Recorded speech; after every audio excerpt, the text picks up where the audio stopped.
بېګا چا پوښتنه کړې وه چې یاره سقراط څنګه ځوانان بې لارې کول. ګوره د هغه نه مخکې نکساغورس و. نکساغورس به دا خبره کوله چې ستوري، سپوږمۍ، په دې کې دیوې دیوتاګان یا بګوانان نشته دی. یعنې زمونږ په نظر که ورته ګورې خدایان، خو د هغوی خدایان جدا دي، زمونږ صرف او صرف واحد الله دی، یکتا ذات دی.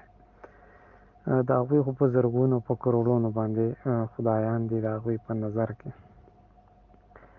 او هغه به دا خبره کوله چې د سپوږمۍ رڼا هم خپله نشته دی، په دې باندې خو د نور رڼا پرېوځي. که تاسو چېرته چې کله سپوږمۍ د 15مې د 14مې شي، یعنې پوره شي، او د دې لیټیچیوډ چې کوم ستاسو د ټیلیسکوپ وي هغه تاسو په 17.9 باندې ودروئ، او لانګیچیوډ یا د دې کوم لمبایي ده هغه تاسو په 92.5 باندې ودروئ، نو تاسو ته چې لومبی کومه حصه راشي که نه، نو دا دغې ته البیروني نوم ورکړی. نو د البیروني په وخت کې هم چونکې دا مشینګرانې دومره جدید ټکنالوژي نه وه، خو داسې څه فارموله خو به وه که نه چې هغوی ته دغه معلومات کېدل، یعنې د سپوږمۍ د ستورو متعلق ډېر رازونه وو چې هغوی راښکاره کول، څومره چې د فلکیاتو علم دی.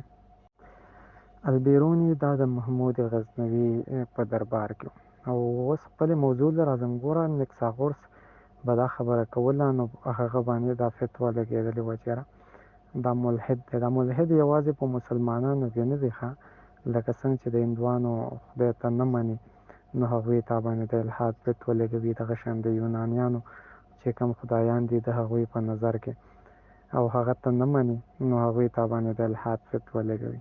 دغه شان د مسلمانانو چې کوم خدای دی او کوم حقیقي خدای دی هغه څوک نه مني نو مسلمانانو هغوی باندې د الحاد فتوا لګوي.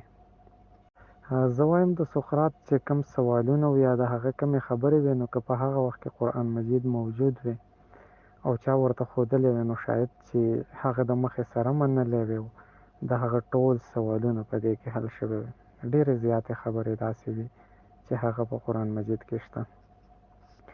بیا سقراط به دغه خبره کوله لکه د هغوی په زرګونو باندې خدایان چې کوم دي هغوی مني او د هغوی په خپل منځ کې جنګ و جدل، لکه څنګه چې د هغوی مقدس کتابونه دي په هغې کې راغلي چې یو بګوان را پاڅېده بل یې وواهه او بل را پاڅېده بل یې وواهه او جنګ یې او دا یې هغه. نو سقراط به ویل دا مذهبي جنونیت دا په مسلمانانو کې هم نه دی پکار. اول مونږ له مذهب یا دین پیژندل پکار دی، او بیا که څوک مثال ستا د دین سپکاوی وکړي نو دغه اسلام یا ستا دین کوم دی د هغې چې کوم حدود دي یا هغوی ورله کومه سزا مقرر کړې نو پکار ده چې په هغې کې ورله مونږ سزا ورکړی شو. زه به دا خپله خبره لږه اوږده کړمه. لکه یو کس دی هغه فرض که قرآن مجید وسېزه، نو ته به داسې نه کوې چې هغه سړی به راونیسې د قانون نه مخکې به د هغه نه سر قلم کړي یا به هغه ته اور کېږدي. د هغې دپاره چې اسلام کومه لار مقرر کړې ده نو ته به همغې باندې لکه هغه سړی قتل کړې. یا اسلام د یو ښځې د زنا یا د یو سړي د زنا دپاره کوم قانون مقرر کړی دی او ته راپاسې مشین راوالې او ویې ډزې که نه، نو دا هم تا د اسلام خلاف کار وکړه. که هغوی خلاف کړی نو تا هم وکړه. دغه شان د یونانیانو خبره ده. نو د هغوی چې کوم یعنې مذهبي جنونیت په هغوی کې هم ډېر زیات و او په دین باندې پوهه نه و، خو که چا به یو خلاف خبره وکړه نو هغه به قتل کاوه، هغه ته به د پانسۍ سزا ورول او یا به جلا وطن کړو.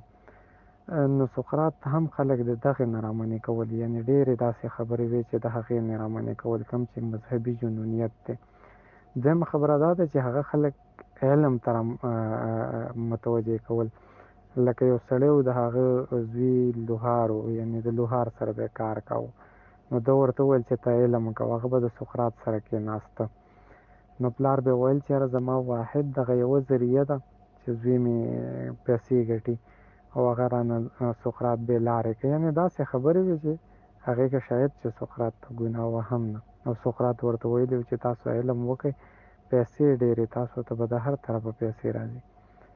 نو په دغه طریقه باندې لکه په هغه فتوې لګېدلې وې چې یاره په دې طریقه باندې بې لارې کوي.